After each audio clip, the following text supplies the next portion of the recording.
কাল কিয়ামতের দিন আল্লাহ পাক রব্বুল আলামিনের কাছ থেকে যদি নাজাত পেতে চাই, বিনা হিসাবে যদি জান্নাত পেতে চাই, অবশ্যই আমাকে আপনাকে ঈমান নামক দৌলত নিয়ে এই দুনিয়ার বুক থেকে আমাকে আপনাকে যেতে হবে। ঈমান ছাড়া যদি যাই আমার কোনোই মূল্য থাকবে না। ঈমান ছাড়া যদি আমি যাই, একটা জানোয়ার, কুকুর আর বেঈমানের যেই মূল্য তার চাইতে অধম নিকৃষ্ট আমি আর আপনি হব। কারণ আল্লাহ পাক রব্বুল আলামিন আমাকে আপনাকে ঈমানদারের ঘরে জন্ম দিয়েছে, আর আমি বেঈমান হয়ে যদি দুনিয়ার বুক থেকে যাই, আমার চাইতে নিকৃষ্ট, আমার চাইতে হতভাগা, দুর্ভাগা, দরিদ্র আর কেউ হতে পারে না।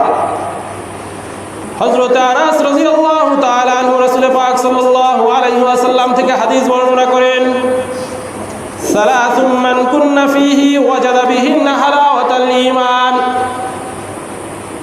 তিনটি গুণ, তিনটি খাসলাত, তিনটি বৈশিষ্ট্য যে ব্যক্তি অর্জন করতে পারবে, যার মধ্যে থাকবে ওই ব্যক্তি ঈমানের আসল মজা, আসল স্বাদ সে ব্যক্তি অনুভব করতে পারবে। আইয়াকুনাল্লাহু ওয়া রাসূলুহু আহাব্বা ইলাইহি মিম্মা সিওয়াহুমা।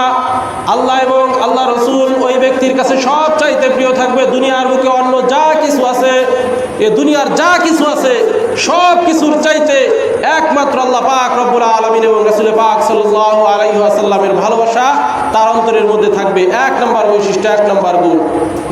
দ্বিতীয় নম্বর হচ্ছে ওয়া আইয়ুহিব্বাল মারআ লা ইউহিব্বুহু ইল্লাল্লাহ।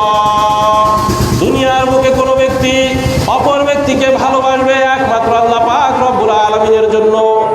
একজন আরেকজনকে ভালোবাসবে, মহব্বত করবে আল্লাহ পাক রব্বুল আলামিনের জন্য।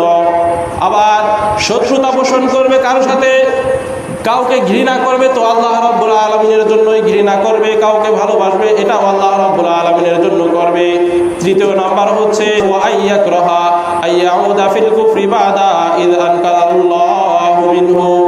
আবার ঈমান আনয়ন করার পরে আবার কুফরিতে ফিরে যাবে, পরে আল্লাহ রাব্বুল আলামিনের দরবারে তওবা করার পরে আবার পুনরায় সে গুনাহের রাস্তায় ফিরে যাবে।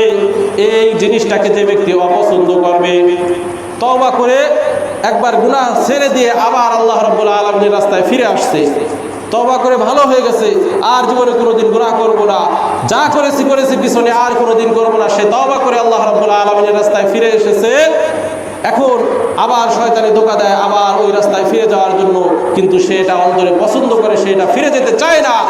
এই তিনটা গুণ যদি কারোর মধ্যে থাকে, রাসূল পাক সাল্লাল্লাহু আলাইহি ওয়াসাল্লাম বলেন যে ঈমানের আসল মজা, আসল স্বাদ সে অনুভব করতে পারবে। عن أنس بن مالك رضي الله تعالى عنه أن رجلا سأل النبي صلى الله عليه وسلم। জনৈক ব্যক্তি রাসূল পাক সাল্লাল্লাহু আলাইহি ওয়াসাল্লামের কাছে এসে জিজ্ঞাসা করলেন, ইয়া রাসূলুল্লাহ, ইয়া হাবিবাল্লাহ, মাতা সাআতু, কিয়ামত কবে সংঘটিত হবে? রাসূল পাক সাল্লাল্লাহু আলাইহি ওয়াসাল্লাম বললেন, মা আ'দাদতা লাহা। তুমি কিয়ামতের কথা জিজ্ঞাসা করতেছো, কিয়ামতের জন্য তুমি কি প্রস্তুতি গ্রহণ করেছো, কি সঞ্চয় করেছো, তুমি কিয়ামত সম্পর্কে জিজ্ঞাসা করতেছো। ওই ব্যক্তি উত্তর দিলেন, মা আ'দাদতু লাহা মিন কাসি সালাতিন ওয়ালা সাওমিন ওয়ালা সাদাকাতিন। কিয়ামতের হাসরের ভয়ানক পরিস্থিতির জন্য আমি অতিরিক্ত কোনো নামাজ পড়তে পারি নাই, বেশি রোজা রাখতে পারি নাই, বেশি দান সদকা করতে পারি নাই। ওয়ালাকিন্নী উহিব্বুল্লাহ ওয়া রাসূলাহু, কিন্তু আমি আল্লাহ এবং আল্লাহ রাসূল সাল্লাল্লাহু আলাইহি ওয়াসাল্লামকে আমার জীবন, আমার মরণ, আমার হায়াত, আমার দুনিয়ার সব কিছুর চাইতে আল্লাহ এবং আল্লাহ রাসূলকে সব চাইতে বেশি ভালোবাসি। এছাড়া আমার কাছে আর কোনো সম্পদ নাই। অধিক পরিমাণে নামাজও আমি পড়ি না, অধিক পরিমাণে রোজাও আমি রাখতে পারি না, বেশি বেশি দান সদকাও আমি করতে পারি না। শুধুমাত্র সম্বল এতটুকুই, আমি আল্লাহ এবং আল্লাহ রাসূলকে সব চাইতে বেশি ভালোবাসি।